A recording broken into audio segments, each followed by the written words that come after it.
जरा वीडियो वेखियो। ਲੈ ਕਾੜੋ ਮੇਰੀਆਂ ਨਾ ਇੰਨੀਆਂ ਇੰਨੀਆਂ ਲੱਤਾਂ ਵੜ ਦੇ ਫਿਰ ਮੈਨੂੰ ਆਹ ਪੈਂਟ ਜਮਾ ਪੂਰੀ ਆ ਜੂਗੀ। ਠੀਕ ਆ ਜੀ।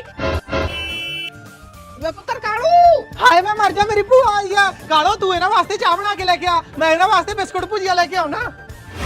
ਓਏ ਕਾੜੋ ਛੇਤੀ ਆ ਜਾ, ਰਿਸ਼ਤੇਦਾਰ ਡਿੱਕੀ ਜਾਂਦੇ ਨੇ, ਚਾਹ ਲੈ ਕੇ ਆ ਯਾਰ। ਹਾਂਜੀ ਹਾਂਜੀ ਆ ਗਈ ਬਸ। ਓਏ ਬਿਸਕੁਟ ਭੁਜੀਆ ਤਾਂ ਤੂੰ ਇਹਨਾਂ ਵਾਸਤੇ ਲੈ ਕੇ ਨਹੀਂ ਆਈ। ਉਹ ਬਸ ਪਾਏ ਪੈਣੀ ਚ ਲੈ ਕੇ ਆਉਣੀ ਆ। ਹੈ ਮੇਰੀ ਬੇਬੇ ਦਾ ਫੋਨ ਆ ਗਿਆ। ਹਾਂ ਬੇਬੇ ਅੱਛਾ ਚਰਨੇ ਦੀ ਬਹੂ।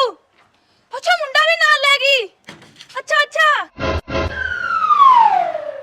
ਚੱਲ ਠੀਕ ਹੈ ਬੇਬੇ, ਮੈਂ ਤੇਰੇ ਨਾਲ ਫਿਰ ਗੱਲ ਕਰਦੀ ਆ।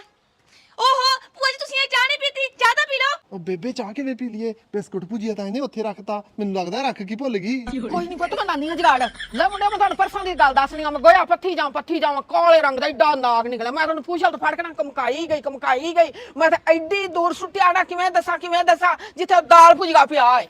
ਉਹ ਸੱਚ ਭੂਆ ਜੀ ਦਾਲ ਭੁਜੀ ਤਾਂ ਮੈਂ ਲਿਆਉਣੀ ਭੁੱਲ ਗਈ। 1 ਮਿੰਟ ਮੈਂ ਲੈ ਕੇ ਆਉਣੀ ਆ। ਕਿਉਂ ਪੁੱਤ ਮੰਨਦਾ ਮੈਨੂੰ? ਲੈ ਮੇਰੇ ਨਾਲ ਰਹੇਗਾ ਨਾ, ਸਾਰੀ ਮਤਲਬ ਭੁੱਖਾ ਨਹੀਂ ਮਰਨ ਦਿੰਦੀ।